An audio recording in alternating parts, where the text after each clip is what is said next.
¿Qué tal? ¿Cómo les va? Muy buenos días. Tal como les anunciábamos, hoy tenemos una entrevista en Telebuendía muy especial. Yo ya les advierto, estamos abriendo la puerta a un mundo donde ustedes en algún momento van a dudar si lo que les decimos es real, si es fantasía, si no les estamos tomando del pelo. Pero yo les aseguro que todo lo que vamos a conversar existe y que en realidad hay mucha gente, no solamente nuestro invitado del día de hoy, sino mucha gente que se dedica a esto en la actualidad. Recibimos a Nicolás Loef, a quien le agradecemos su presencia esta mañana aquí en Telebuendía. ¿Cómo le va? Muy bien, gracias por recibirme. Van a ver también en el Zócalo que dice PhD en Ingeniería. Esto es una especie de doctorado, lo que sí. usted realizó. Es investigador, emprendedor. Básicamente lo que hace Nicolás es enseñar a las computadoras a predecir el futuro. ¿Está bien? Empezamos por ahí. Utilizando algoritmos. Lo primero que quiero hacer y preguntarle es, ¿qué es un algoritmo? Un algoritmo es un programa que sigue una secuencia de instrucciones. Y lo que yo hago es, los que nos dedicamos a esto, pasamos de la forma tradicional de programar computadoras, que es explicarle todo lo que tienen que hacer, a una forma en la cual la computadora por sí sola aprende qué es lo que tiene que hacer. Y a veces en problemas complejos donde es difícil explicar exactamente qué es lo que tiene que hacer la computadora o no se sabe, lo que se hace es darle estas grandes cantidades de datos e intentar que la computadora por sí sola pueda aprender a extraer conclusiones y qué es lo que tiene que hacer en función a todos esos datos históricos. Y eso es la inteligencia artificial, que la computadora pueda, de alguna manera, una base de datos obviamente con muchísima información, aprender a razonar. Sí, tal vez no es un razonamiento como el nuestro, pero sí es tratar de encontrar relaciones en los datos que tal vez son difíciles de encontrar. Y no es esa inteligencia artificial de las películas de Terminator y cosas, o Matrix y cosas así, pero sí es una forma que las computadoras puedan procesar la información de una forma automática. Y efectivamente esto ayuda para predecir el futuro. O a ver, a mí más que predecir el futuro, me parece que hasta lo que ayuda es a poder anticiparse a lo que va a pasar. Exactamente. ¿Es algo así? Exactamente, sí. Es decir, las aplicaciones de esto son múltiples y están en casi todas las cosas. Están en los celulares, está en Google o Facebook. Por ejemplo, Facebook cuando trata de predecir cuáles son tus amigos en base a tus conexiones y te sugiere amigos nuevos. Google cuando elige cuál es el link que te va a poner que es el más relevante para tu búsqueda. Todas esas cosas usan inteligencia artificial, usan grandes cantidades de datos y la computadora intenta, en base a todos esos datos del pasado, hacer una predicción sobre qué es lo que va a pasar. Y más allá de estas cuestiones que parecen un tanto banales, a ver, que me sugiere algunos amigos en Facebook que no tengo, que cuando voy al buscador de Google quizás me anticipe la frase que voy a utilizar o a buscar. ¿Cómo se aplica esto en otra dimensión? Porque sabemos, o por lo menos por lo que he estado leyendo, las aplicaciones de esta inteligencia, de estos datos, son múltiples y desde las cosas más variadas. Incluso, por ejemplo, para combatir la delincuencia. ¿Es tan así esto? Sí. Con respecto al... estoy de acuerdo que son ejemplos banales, pero crearon empresas de cientos de miles de millones de dólares. Por lo tanto, no son cosas tan triviales. Es decir, hay un valor que la gente le da a eso, claramente. Pero esto está en todo, en cosas importantes como, por ejemplo, diagnósticos médicos. Como vos mencionabas, está empezándose a usar para predecir dónde pueden ocurrir crímenes y eso se usa en algunos departamentos de policía del mundo para decidir en dónde hay que mandar las patrullas. Pero, ¿qué es lo que hace la policía para predecir dónde va, por ejemplo, a ocurrir algún delito? Bueno, hay delitos que son mucho más impredecibles, como los crímenes pasionales. Hay otros delitos que son más predecibles en el sentido que los criminales para algunas cosas se sienten más cómodos trabajando en algunas zonas. Y entonces uno puede analizar los patrones históricos de dónde están ocurriendo ciertos crímenes. Por ejemplo, esquinas peligrosas o sucursales de supermercados o bancos que son asaltados con más frecuencia que otras, y en base a eso hacer una predicción que no va a ser perfecta, pero sí va a ser mucho mejor que no tener idea dónde puede ocurrir el próximo crimen. Entonces, en estas ciudades, los patrulleros recorren las zonas donde este algoritmo piensa que es más probable que pueda ocurrir un crimen. O sea que ya hoy en algunas policías del mundo se está aplicando que se mete información en una computadora y de acuerdo a los antecedentes, a las potencialidades, me imagino que hasta los días de cobro, los días La información un poco ya está, porque la policía ya tiene la información de todos los crímenes. Es simplemente, no simplemente, pero con bastante trabajo tratar de armar este modelo que pueda hacer las predicciones de dónde pueden ocurrir los crímenes. Es más, creo que hay un proyecto piloto en Montevideo, no estoy muy seguro, pero creo que la policía en Montevideo también está trabajando con una herramienta así. Bien. Además también, por ejemplo, yo veía alguna de sus charlas, incluso en la educación. Ya hay algunas experiencias, corrígeme, en Estados Unidos. Sí, en Estados Unidos mencionaba una en mi charla, que es una escuela que está usando computadoras que aprenden de los estudiantes, de cuáles son sus fortalezas y sus debilidades, y en base a eso deciden cuáles son las lecciones que van a ser más fáciles o difíciles para cada estudiante, y en vez de que todos los estudiantes estén haciendo al mismo tiempo lo mismo, cada estudiante sigue su propio currículum, un currículum que va a la velocidad o con los intereses que tiene cada estudiante. Entonces puede profundizar en los temas que le son más interesantes o tal vez ir un poco más lento y explicar mejor en los temas que pueden ser más difíciles para el estudiante. Eso va a ser así en casi todas las cosas. Hoy en la radio tenés Spotify y en Internet que no te pasa una música, te pasa tu música. Aprende qué canciones te gustan y cuáles no, y en base a eso te arma una estación que está personalizada para vos. Y esto va a ser así para todas las cosas. ¿Querés ver televisión? Vas a ver televisión en Netflix un poco ahora y más allá en el futuro. Vas a poder ver la televisión que te gusta a vos, los programas que te gustan a vos, y te va a poder sugerir nuevas películas en base a tu historial. Eso existe ahora y va a mejorar mucho más en el futuro. Pero pensá en todo el entretenimiento, va a ser consumido de esa forma. Las computadoras te van a conocer cada vez más y te van a hacer mejores y mejores sugerencias de qué libros leer, qué lugares nuevos de comida probar y cosas así. Y eso se extiende a todo. ¿Y cómo va a ser la capacidad de poder salirme un poco del trillo? De probar nuevas experiencias que tanto no me gusten. Bueno, pero también es parte de ese proceso. Hay gente que le gustan las cosas más conservadoras y siempre pide lo mismo cuando va a comer. Hay gente que le gusta probar cosas nuevas. La computadora también aprende eso de vos. Y si a vos te gustan probar las cosas nuevas, te va a estar sugiriendo todo el tiempo cosas nuevas. Pero va a ser en base a lo que conoce de vos y que conoce de miles de otras personas. Porque la clave es tener suficientes datos. Cada uno de nosotros es único, pero hay 1.000 millones de personas de repente como nosotros en el mundo. Hay 7.000 millones en todo el mundo. Entonces, con datos de millones de esas personas, puedo encontrar suficientes personas parecidas a vos como para hacerte muy buenas sugerencias. Hagamos un punto acá. Cada uno de nosotros es único, pero nuestro comportamiento no es único. Sí. Podría llegar a ser ese en resumen. Es decir, somos únicos, es decir, Nicolás Núñez es Nicolás Núñez, Nicolás Loef es Nicolás Loef, pero hay muchos Nicolás Núñez en el mundo que se comportan de una manera más o menos similar, hay muchos Nicolás Loef que se comportan de una manera similar, y eso las computadoras lo empiezan a aprender y por eso me facilitan la vida de alguna manera. Sí, es que ese es el tema. La idea es hacerte la vida más sencilla. Nosotros hoy en día podemos hacer muchísimas más cosas en nuestro tiempo de lo que se podía hacer hace 10 años, 15 años, ni hablar 50 años. La cantidad de información a la que tenés acceso ahora es exponencialmente más grande de la que tenías hace 10 años. Y de esa forma, la contrapartida es que ahora las computadoras también saben mucho más de vos de lo que sabían hace 10 años. ¿Hay un límite o se puede hacer algo para...?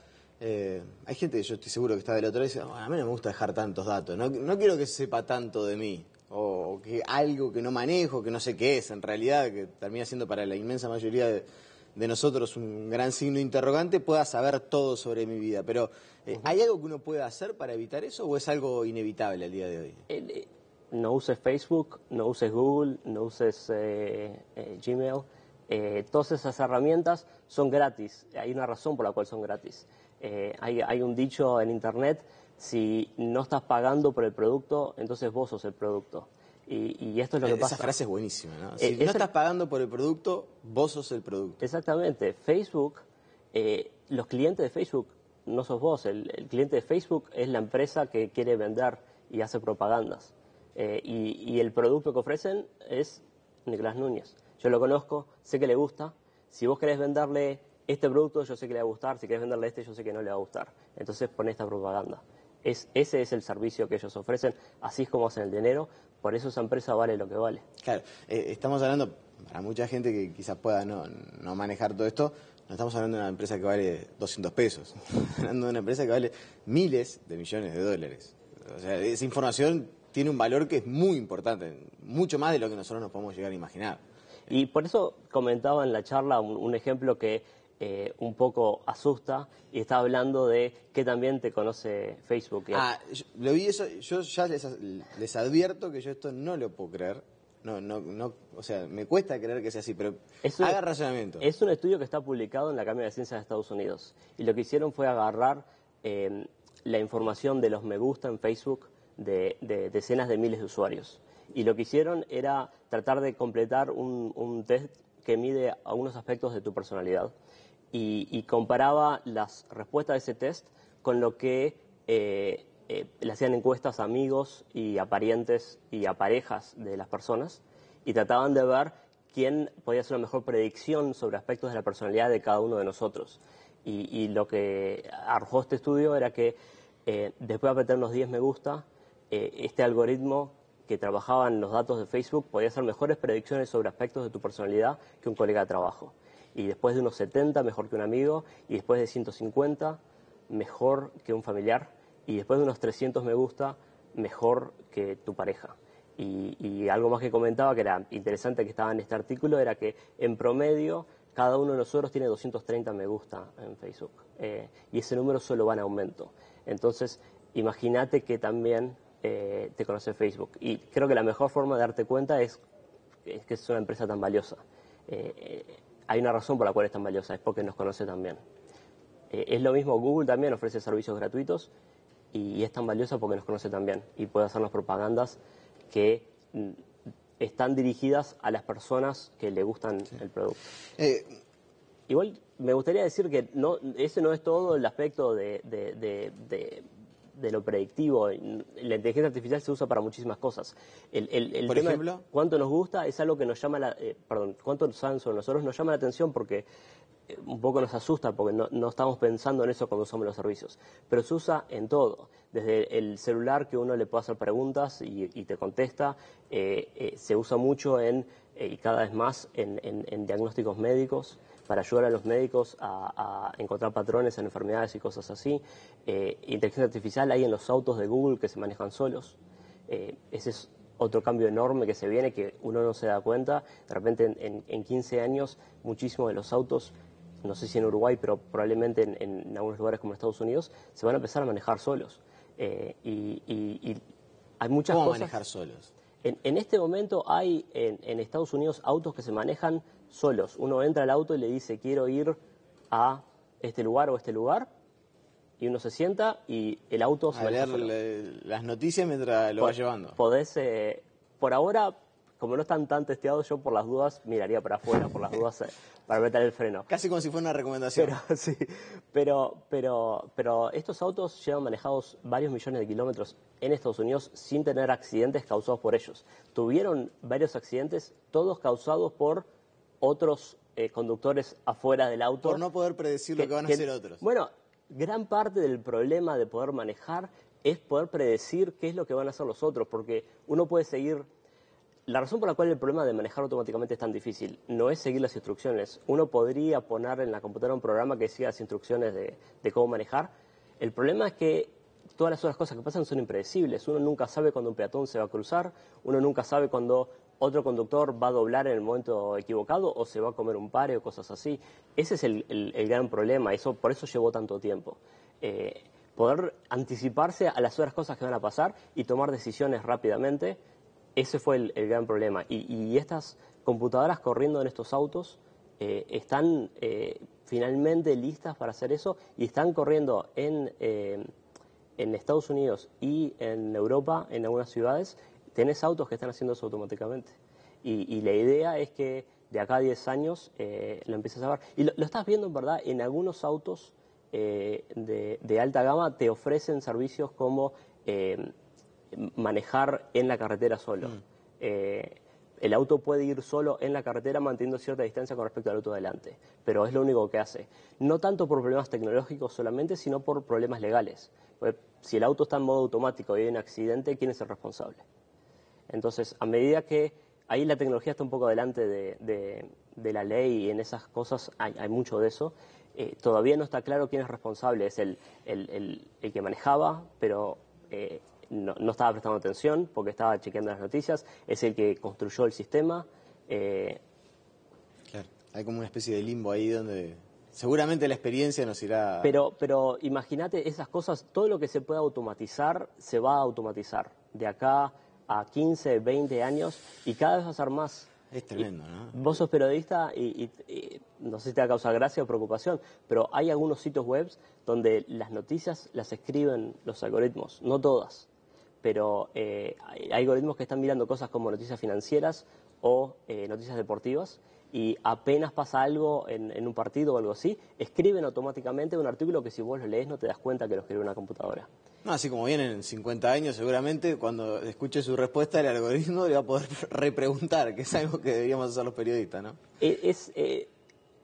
De acá a 20, 30 años va a haber un cambio enorme en los trabajos que van a haber. Va a haber muchos trabajos que son mucho más repetitivos o no creativos y esos trabajos van a ser reemplazados poco a poco por computadoras. Pensaba el ejemplo, toda la discusión que hubo en Uruguay por las radiooperadoras de taxi, que estas aplicaciones en los teléfonos sustituyeron los trabajos. En 20 años tal vez los taxistas son los que tengan un problema porque los autos que se manejan solos pueden funcionar como taxis también. Entonces hay una cantidad de cosas que se van a estar dando en los próximos 10, 20, 30 años que van a cambiar mucho cómo vivimos. Me quedaron tantas cosas para preguntar y simplemente me quedan algunos minutos, pero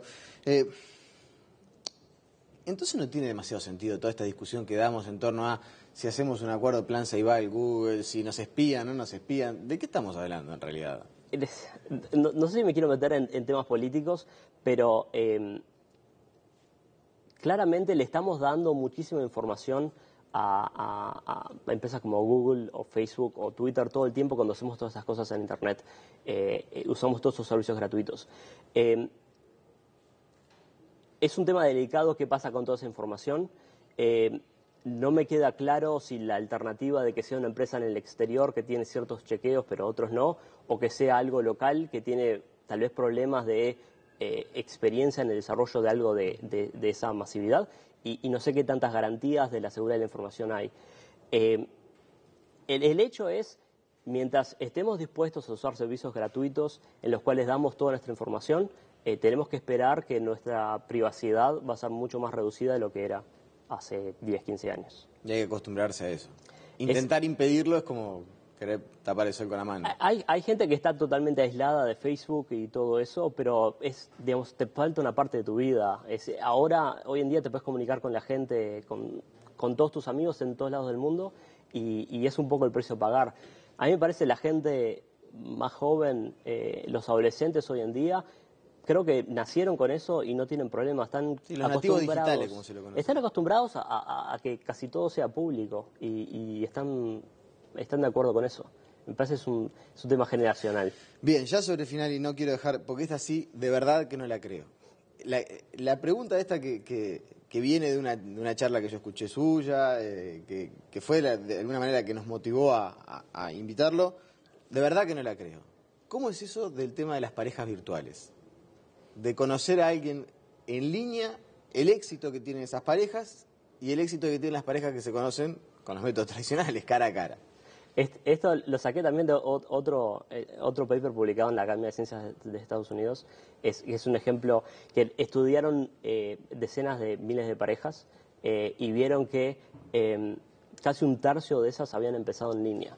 En Uruguay... A ver, entonces, tercio de las parejas, de los matrimonios. Promedialmente, ¿no? Sí, sí. Un tercio de los matrimonios recientes son de personas que se conocieron a través de Internet, ya sea, no sé, chateando, Facebook. Hay servicios que se dedican a encontrar parejas, es decir, como Facebook te conoce y puede sugerir un buen producto para que vos compres en una propaganda, estos servicios te conocen bien y conocen bien a otra persona y dicen, estas dos personas me parece que tienen cosas en común. Pueden tener química. De vuelta, no va a ser perfecto, pero si tengo millones de usuarios y conozco cientos de miles de casos de parejas que funcionaron o no funcionaron, no es tan difícil tratar de predecir quién podría ser No te puedo decir incompatible. Es compatibilidad, no va a ser... la química va a ser casi imposible de predecir, pero sí puedo decir, como tus amigos de repente dicen, es para vos. Esta es para vos. Bueno, las computadoras también pueden hacer eso. Y en este artículo mostraban algo que tal vez en Uruguay no sea tan común, pero en Estados Unidos, con distancias mucho más grandes, es mucho más común que las personas usen estos servicios en línea para conocer personas para salir. Y un tercio casi de los matrimonios había empezado en línea. Y algo muy interesante era que la tasa de divorcios en las parejas que se conocieron en línea por la predicción de los algoritmos era más baja que las que se conocían de formas tradicionales, como por amigos o yendo a un bar y conociendo a alguien. Si no se quiere divorciar, conozcas en línea. Podríamos resumirlo de esa manera. Ayuda. Nicolás Loef, le agradecemos su presencia esta mañana aquí en Tele Buen Día. Gracias por invitarme. La pausa y seguimos con mucha más información.